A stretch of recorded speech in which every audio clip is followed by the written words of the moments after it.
And welcome back, everybody. Mastering Sales with Brent Gove. I'm your host, and we are going to do this today and have some fun. So here we go. Here we go. So, all right. So number one, if you're going to succeed, you got to be scrappy. You got to want it. You got to be hungry. So I'm going to give you some things I have done to get my offers accepted with buyers. I've done every one of these things.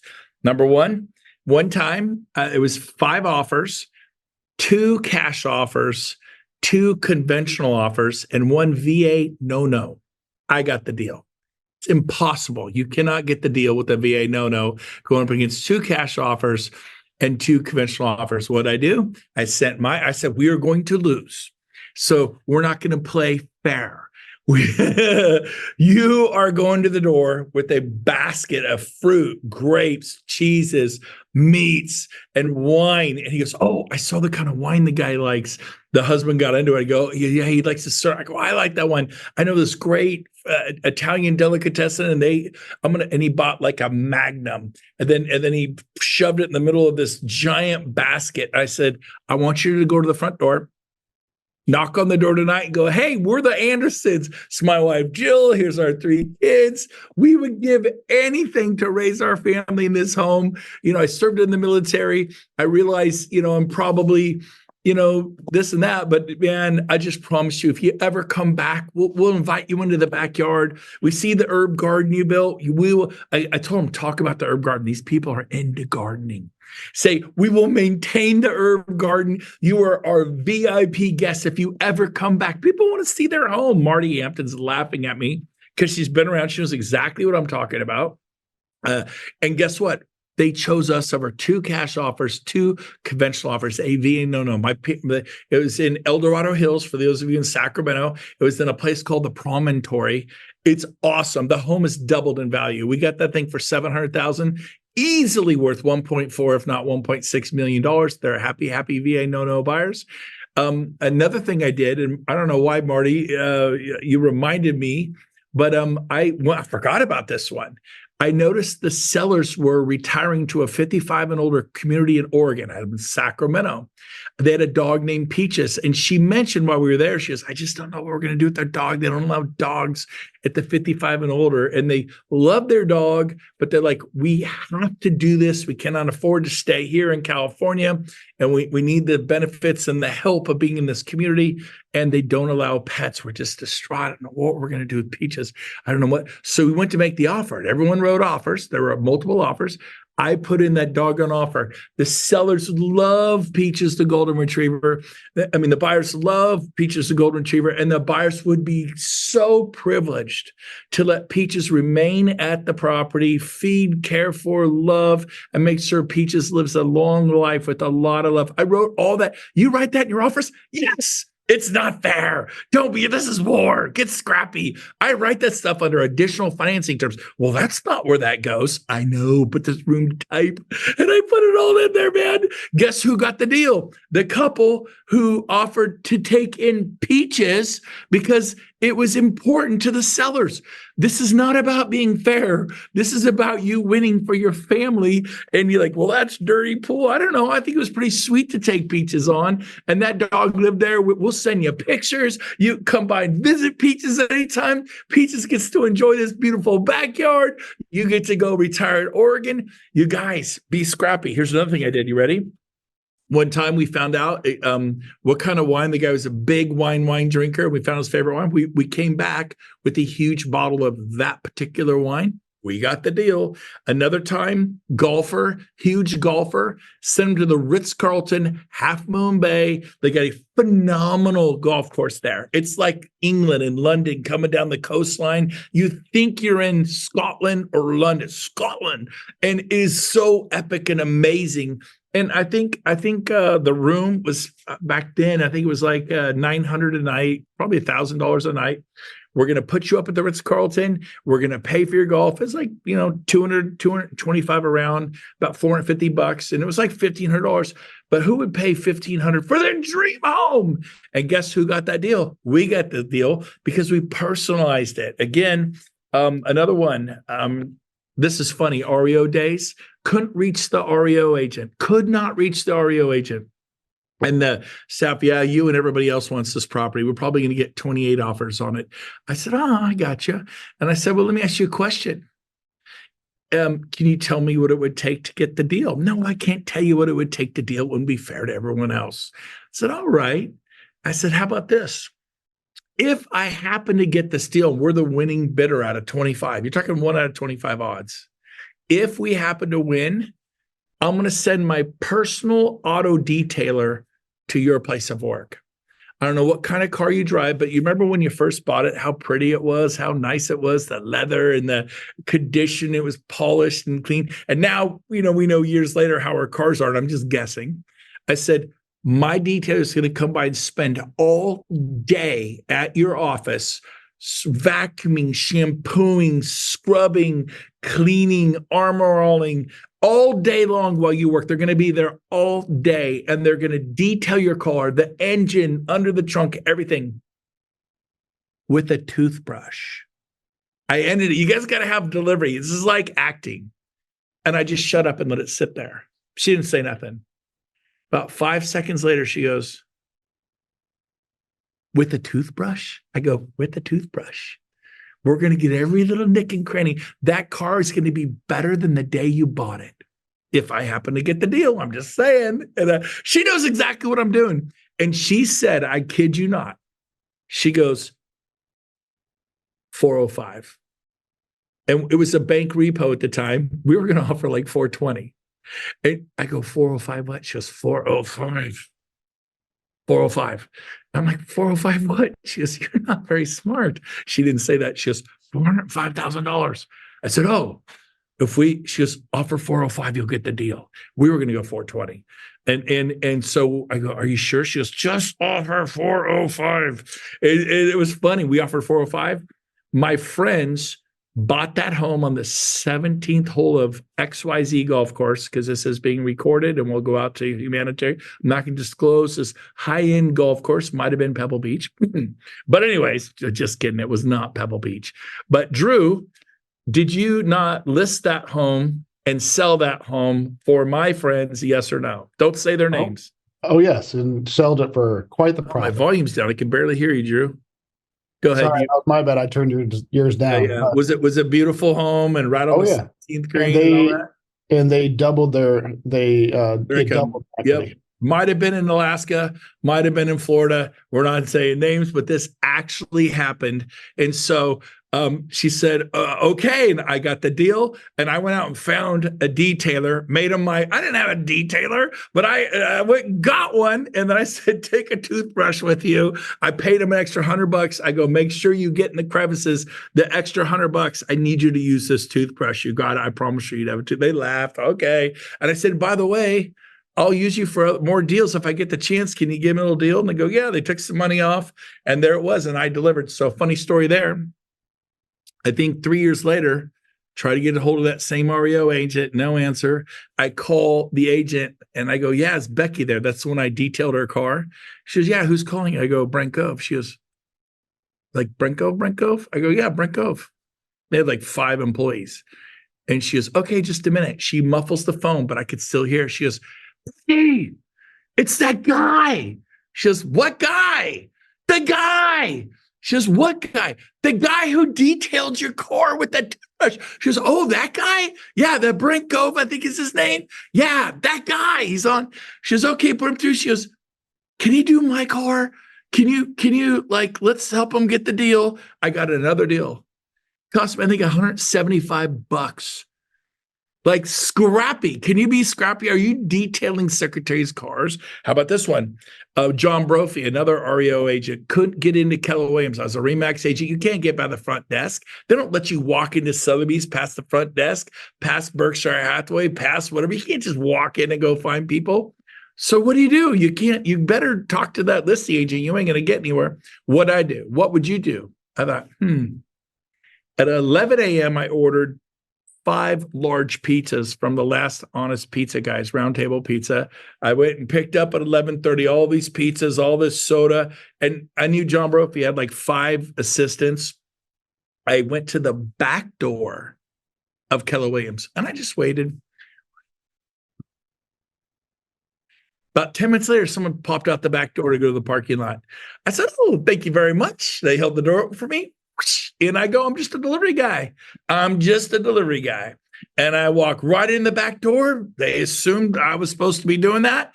I have no idea where John Brophy's office. Now I'm inside Keller Williams delivering lunch.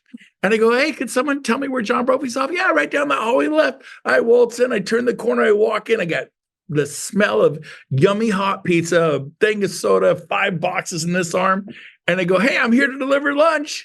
They go, "Oh my gosh, did somebody order lunch?" I said, No, I'm delivering lunch. Did John?" I go, "No, John didn't deliver lunch. John's an a-hole." No, I'm kidding. So I'm just kidding. I'm kidding. I didn't say that. But I said, No. I wrote an offer on Barstow Court up in El Dorado Hills. They go, "Oh, you're good. You are good." I go, "Hey, no. Here, I'm just feeding you. I just want to say I love and appreciate you guys. I don't think you get enough appreciation. Here you go. Lunch on me. If I don't get the deal, it's fine. No big deal." They go, Okay. This guy's good. Pull up his offer. Boom, boom, boom. She goes, "You got it." And I got the deal right there. I'm telling you, this is hand-to-hand combat. This is, urban warfare. I mean, get scrappy. If you're not scrappy, you're not hungry. Last one, and I'm done torturing you with this stuff. I told you it would be fun. I went to Apple Hill. We have in Northern California this place called Apple Hill. Apple donuts, apple beer, apple cake, apple muffins, and apple pies. And Apple Hill's apple pies are like that tall. They're like, and they're so awesome. And I bought like 9 of them. And I'm delivering them to all my best customers. Well, at the time, I wanted to get in with Lennar Homes. And I showed up and brought them. They had 2 salespeople who I'd been kind of working on.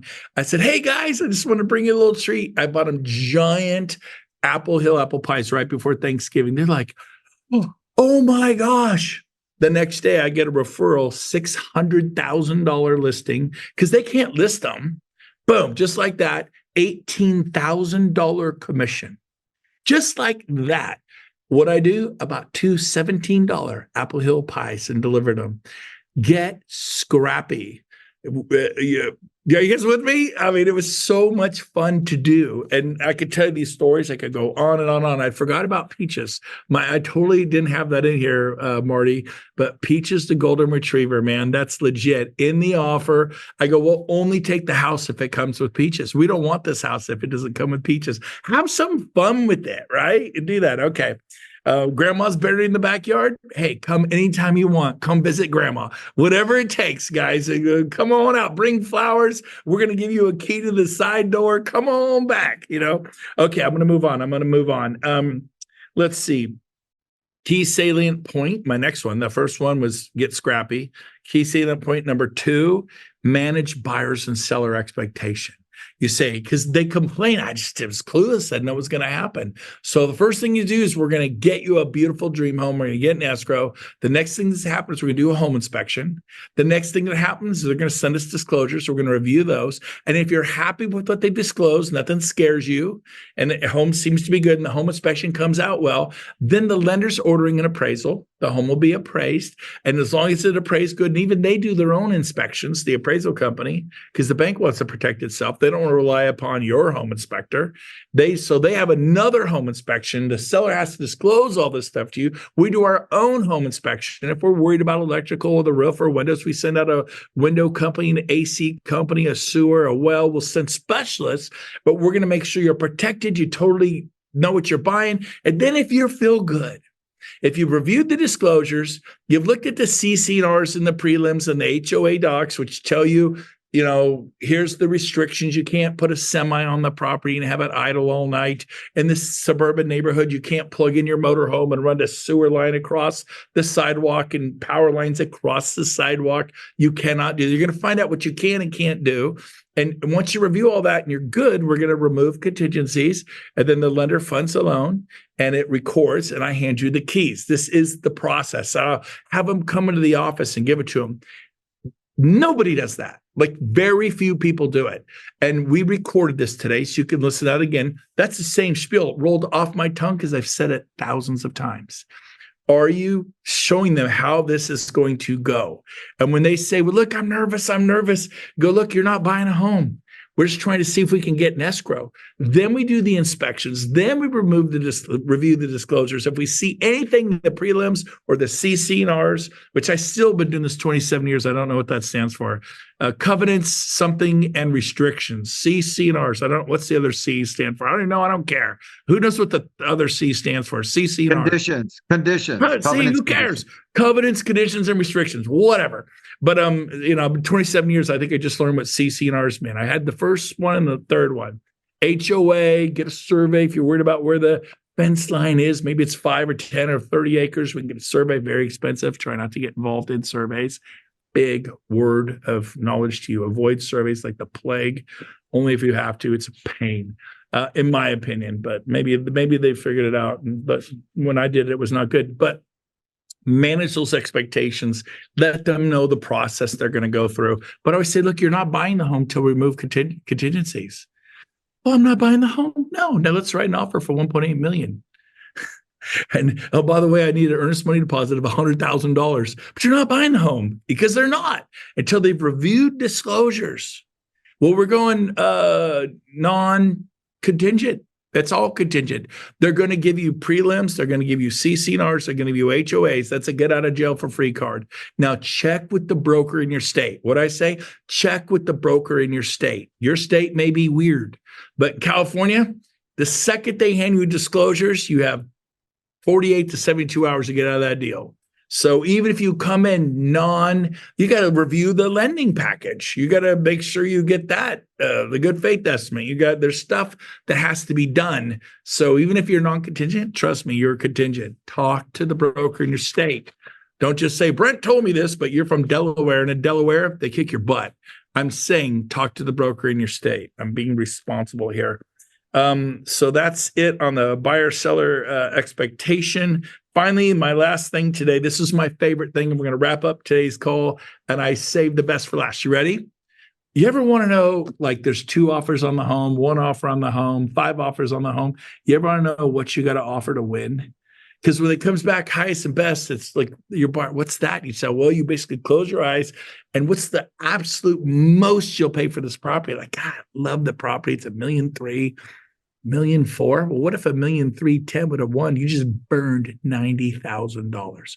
Make it a smaller number. Albie Stasic was just on here. He's talking about 240, and they go highest and best. You're like, I'll go 260.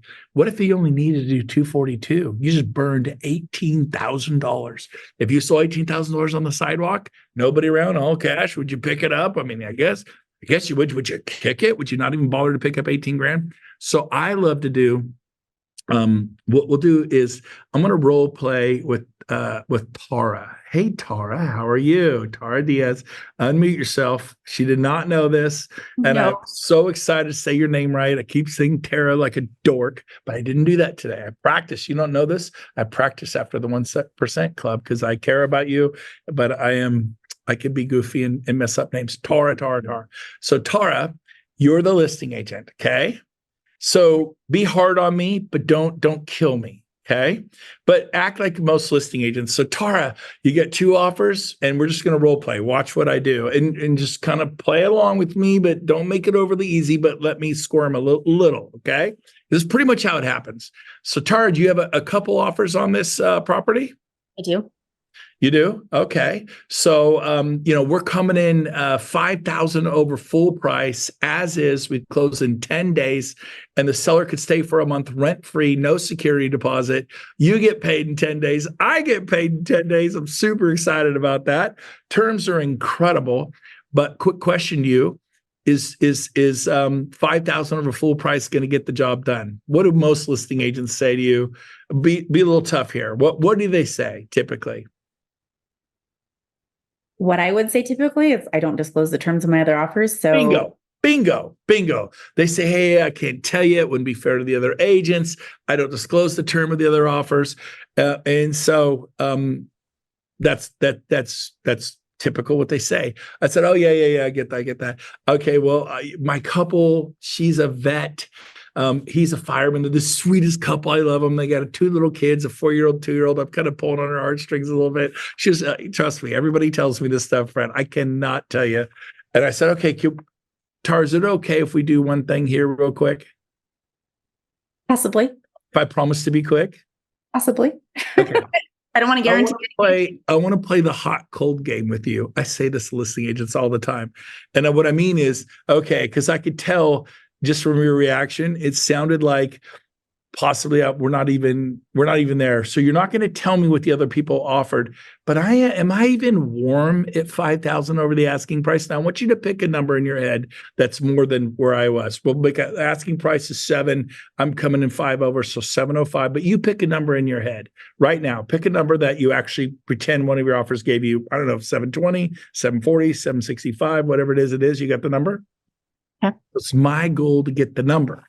And so I said, am I even warm? Am I even in the ballpark of 7.5? Can you at least tell me that, Tara? I wish I could, but unfortunately I can't. Okay. Well, I got that. Let me ask you another question. If we went up to 715, am I even getting warm, Tara? 715. Would that make me warm or hot?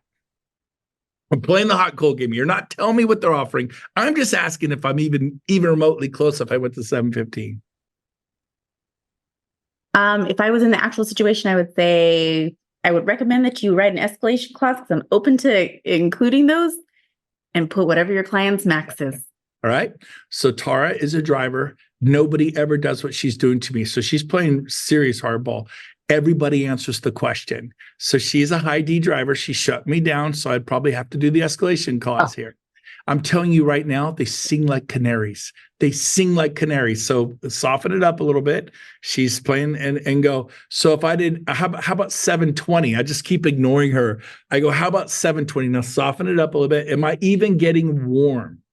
A little bit. A little bit. Okay. So you didn't tell me what they did, but would 730 do it? Am I getting hot at all, Tara? I just say, I can't tell you that, Brent. Go ahead. I can't tell you that. Okay. How about 740? See, I'm just going right by her. I'm going right by her. And I go, come on, would 740 do it? And now loosen up a little bit. You picked a number earlier. Remember the number I asked you to pick? So you know that number. I don't know. With 7, remember this thing closes in 10 days, Tara. You're getting paid in 10 days. The seller gets their proceeds in 10 days. And we're going to give them a month to move out, rent-free, no security deposit. What? You'd have a fair shot if you presented that. Okay, a fair shot. Now I'm warm. Okay, this is good. I knew you could help me, Tara. I knew it. So you're not ratting out your other people. But how about if I went to 755? Would that make me hot? That may seal the deal. What? Guarantee anything, but that may seal your deal. You guarantee anything? I can't guarantee anything, but that may seal your deal. Okay. So she's being really tough on me. Soften up. The most normal agents, I've done this 100 times.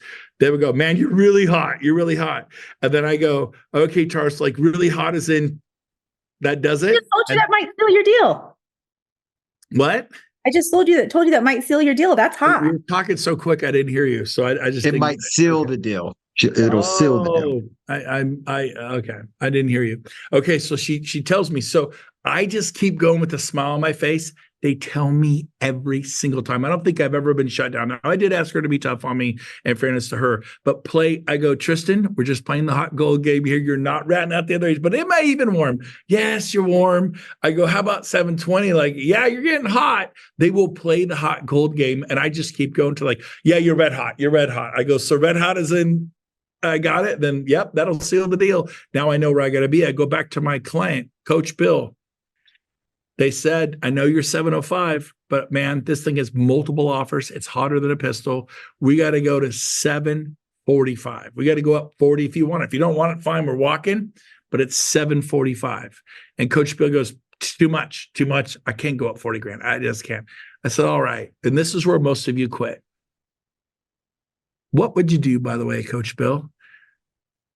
745, no, but I'll go to 740. That shocked me because I think he was going to stay at 705. Now he's at 7 for whatever reason he got the 740 thing. I go, really, 740? He goes, yeah. Now I'm excited. Let's say he said 735. I won't do 745, but I'll do 735. I said, okay, Tara, here's the deal. The highest my client will go is 735. Do we have a chance? That other offer is higher.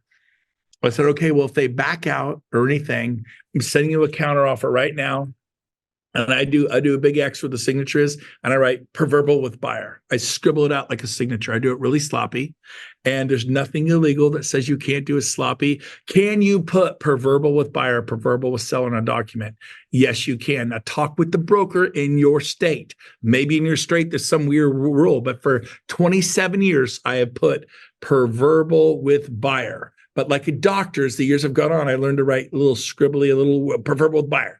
And now we didn't have DocuSign back in the day. I've done 7 counter offers per verbal buyer, back. We didn't have DocuSign. So now if you're quick with DocuSign, fine, you want to get that, whatever. But I have no problem doing per verbal. Then if we get the deal, I just have them sign where it says per verbal buyer, per verbal seller. Because some people are like, I insist, you get your seller signature, fine, per verbal seller. And then they're like, until sometimes they're like, well, why are you signing? I go, because look, it says per verbal with buyer. They're like, oh, you're right. And so it's perfectly legal. And if you can't get to DocuSign electronic signature, I've done it a million times, perfectly fine, because my buyer give me a verbal. Yeah, I do that. So it's not incorrect. But so there's a way to go back and forth. There's a way to get your deal accepted. And just don't take the easy no. Now, one time, and I'll end with this. I've had a gentleman say to me, he represented professional basketball players. He was one of the Sacramento Kings. And he goes, he wasn't getting long with me. You know why? Because one of my buyer's agents had written a great offer on the property. And I wanted my buyer's agent to get the deal. And I was being like Tara, I was being tight-lipped because, and he goes, come on, Brent, bottom line. What's it going to take to get this deal done? Come on, man. Don't shy me. Don't give me, you can tell me if you want to. And well, my clients didn't authorize me. Good. Text your clients right now, get their approval, and then tell me what it's going to take to get this done. Because I'm going to come in higher than anybody. And you're going to be able to fulfill your fiduciary to your seller, and they're going to earn more money than anybody. And they're like, oh, okay. And I've had them text us. So yeah, they told me I could tell you our best offer is $750. Great. We're going to come in at $753. Now you just got your sellers an extra $3,000. I don't have to guess. We were going to go $775. I saved my clients $22,000. And so you got to be a little bit assertive. And trust me, they are not going to do to you what Tara did to me. I asked her to be a little tough, but she's a high D. Her definition was a little tough. It's like steel or concrete. So in a fun way. So she's laughing at me. So there you go. That should help you. Hope you enjoyed today's Mastering Sales class. Don't play fair. Work hard. Get scrappy. Get it done. Peace out. Talk to you later. Bye, guys.